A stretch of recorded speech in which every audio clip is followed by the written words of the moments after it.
25, ঠিক আছে?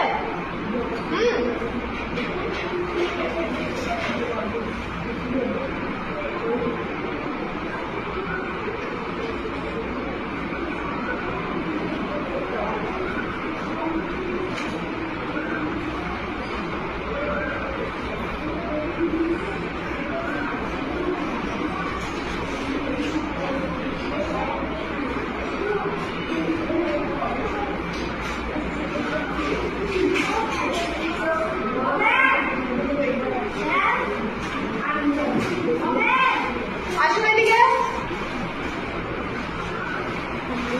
তুমিও আসো।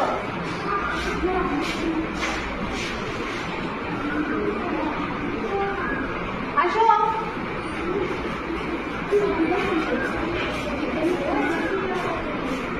এটা কি স্কেল?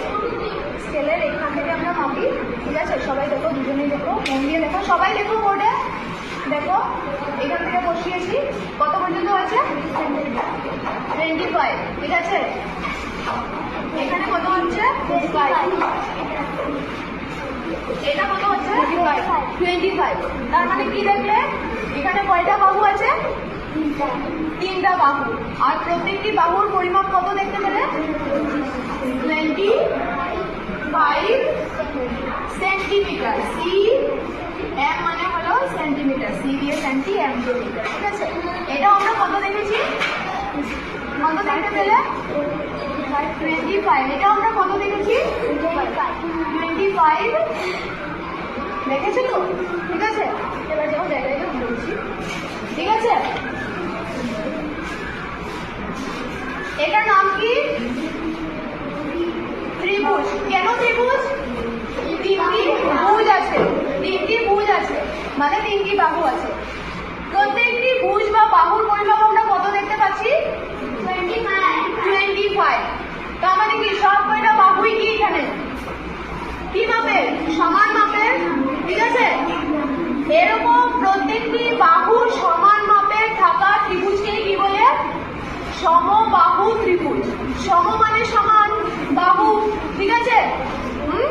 সমবাহু ত্রিভুজ এবার বুঝলে? সমবাহু ত্রিভুজ, সমবাহু ত্রিভুজ এবার বুঝলে?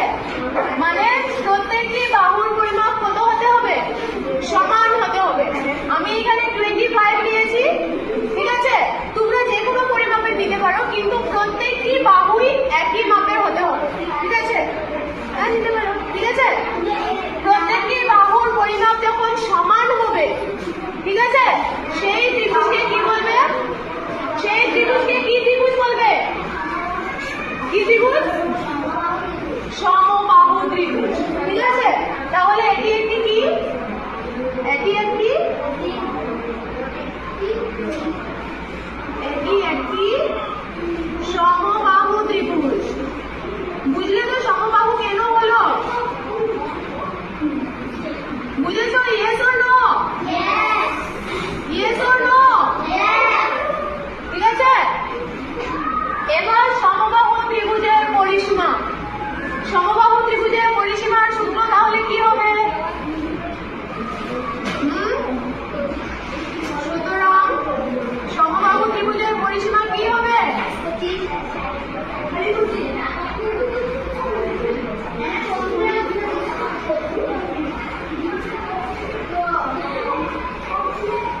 আর পরিসীমা যেহেতু আমরা কি করবো সবকটাকে যোগ করবো।